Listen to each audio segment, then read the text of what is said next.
Hey guys, welcome to Portable पाठशाला।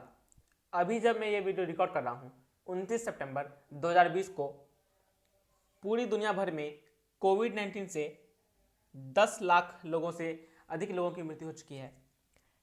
10 lakh dead around the world because of कोविड-19। तो हम इस वीडियो में डिस्कस करेंगे कि किस देश में कोविड-19 से कितनी डेथ्स हुई हैं और फ्यूचर में हम क्या एक्सपेक्ट कर सकते हैं कोविड-19 को लेकर। तो शुरू करने से पहले सब्सक्राइब टू पोर्टेबल पाठशाला। यहाँ पे आप देख रहे हैं एक आर्टिकल है, global corona virus deaths cross 1 million mark report. 28 सितंबर 2020 तक ये कल का डेटा है। तो अब तक कुल 3 करोड़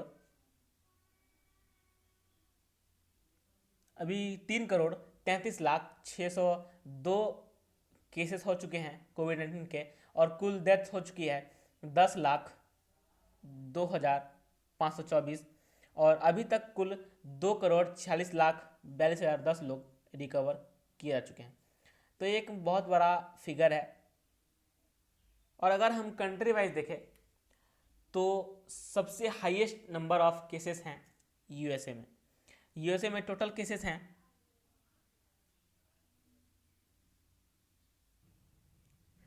73,21,343 और यूएसए में कुल डेथ्स हो चुकी हैं 2,09,453 और टोटल रिकवर किए जा चुके हैं 45,60,456 और अभी कुल एक्टिव केसेस हैं 25,51,434 और कुल केसेस के मामले में इंडिया दूसरे नंबर पर है, लेकिन डेथ के मामले में इंडिया तीसरे नंबर पर है। डेथ के मामले में दूसरे नंबर पर है ब्राज़ील।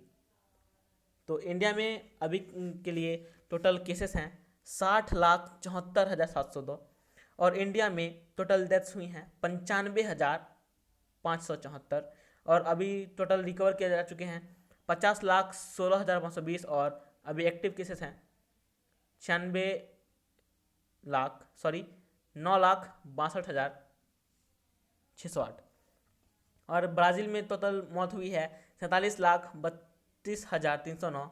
टोटल डेथ हुई है 1,41,776 और टोटल एक्टिव केस है 5,30,445 और टोटल रिकवर किए जा चुके हैं 40,50,088। तो आप देख रहे हो, ये फिगर आप देख लो। लेकिन बांग्लादेश में सिर्फ 5,161 डेथ्स हुई हैं। पाकिस्तान में मात्र 6,446 मौत हुई है और सऊदी अरबिया में 4,683। सो फ्रेंड्स, आपके माइंड में ये क्वेश्चन आएगा कि क्या ये डेटा पूरी तरह से रिलायबल है? तो इसका आंसर होगा जी बिल्कुल नहीं, क्योंकि बांग्लादेश, सऊदी अरेबिया और पाकिस्तान, इन देशों ने WHO के बेंचमार्क से भी कम टेस्टिंग की है अपनी पॉपुलेशन की। WHO ने ये कहा है कि पर केस के हिसाब से 10 से लेकर 30 टेस्ट होने चाहिए हर देश में, लेकिन इंडिया ने इस बेंचमार्क को पूरा किया है। लेकिन पाकिस्तान, साउथ अफ्रीका और बांग्लादेश में जनसंख्या के हिसाब से टेस्टिंग नहीं हुई है, जिससे कि वहाँ पे कोरोना का सही फिगर का पता चल सके। इंडिया में अगर आप देखो तो 90% से ज़्यादा लोगों की जो मौत हुई है वो 40 से अधिक की उम्र के हैं और इनमें से 69% जो हैं वो पुरुष हैं। 90% of those killed by COVID in India are older than 40 and 69% are men। तो जितनी भी मौतें हुई हैं उनमें से 69% पुरुष ही हैं। More than half the 56,292 COVID-19 deaths across states by August 22 were in the 50 to 70 age group, with COVID-19 deaths being the highest in the 61 to 70 year age group among both genders. यहाँ पे Hindustan times का एक graph है, यहाँ पे आप देखो मृत्यु के मामले में पुरुष और महिला में काफ़ी बड़ा डिफरेंस है। मेल की यहाँ पे टोटल डेथ्स हैं 38,973 और महिला में 17,315। तो ये एक बहुत बड़ा डिफरेंस है। यहाँ ग्राफ में आप देख सकते हैं कि 30 से कम उम्र के जो केसेस हैं उनमें मृत्यु दर, डेथ रेट बहुत ही कम है, और 40 से ऊपर के जो लोग हैं उनके मरने के चांसेस बहुत हाई है। अब आप ये पूछोगे कि डेथ के मामले में मेल और फीमेल में इतना बड़ा डिफरेंस कैसे है। कोविड-19 के कारण डेथ का मामला ज़्यादा क्यों है मेल का कंपेयर टू वुमेन। देखिए इसके बहुत सारे कारण हैं। Why do more man die from कोविड-19, इसके बहुत सारे कारण हैं। There are number of reasons behind this. देखिए अभी के लिए साइंटिस्ट ये मानते हैं कि जो फीमेल इम्यून सिस्टम है ये ज़्यादा रेजिलिएंट है पुरुष के मुकाबले।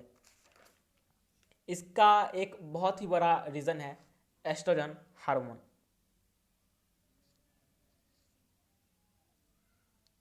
The female immune system is also more resilient than that of men. The main reason for this is the female sex hormone estrogen. It stimulates the immune system so it acts faster and more aggressively against pathogens. The male hormone testosterone, on the other hand, inhibits the body's own defenses. ये oestrogen hormone females में बहुत अधिक मात्रा में होती है। ये hormone mails में भी होती है मगर इसकी संख्या बहुत कम होती है। मेल्स में ज़्यादातर टेस्टोस्टेरोन हार्मोन होता है। तो कुछ स्टडीज़ अभी के लिए ये सजेस्ट कर रही है कि फीमेल हार्मोन्स की वजह से फीमेल इम्यून सिस्टम ज़्यादा अच्छे से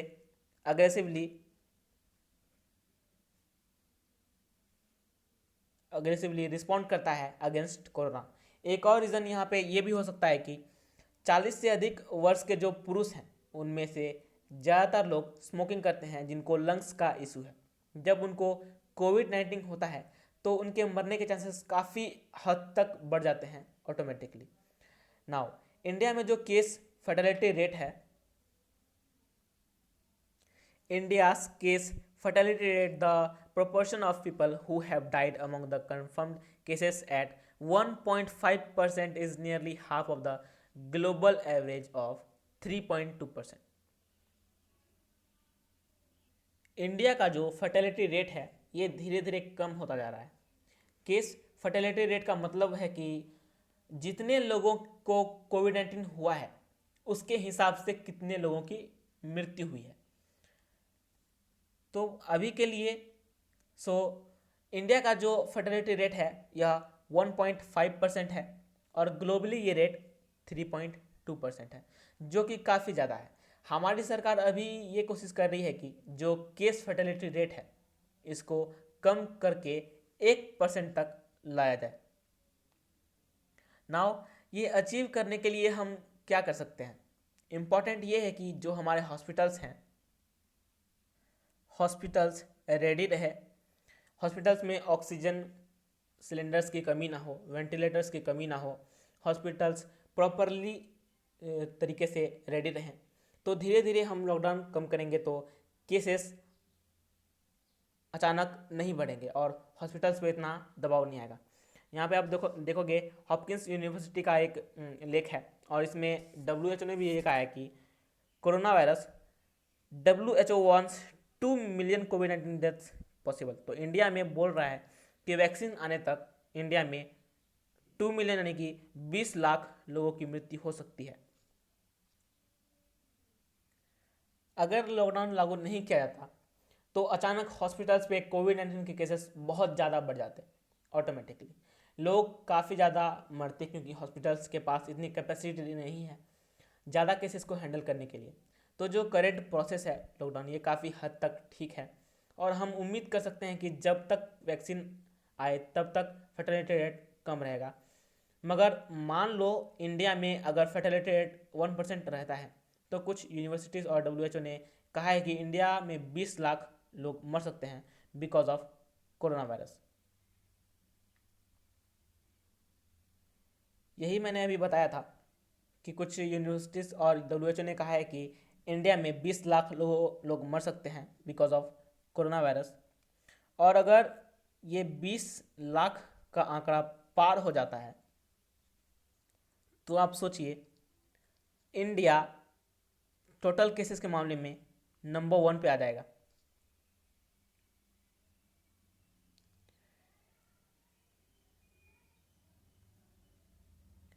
जो कि बहुत बुरा होगा। सो हमें ये उम्मीद करनी चाहिए अभी के लिए कि वैक्सीन जल्द से जल्द आ जाए। सो अभी के लिए इतना ही। उम्मीद करता हूँ लेक्चर पसंद आया होगा, और अगर पसंद आया हो तो लाइक करें, शेयर करें एंड सब्सक्राइब टू पोर्टुगल पाठशाला।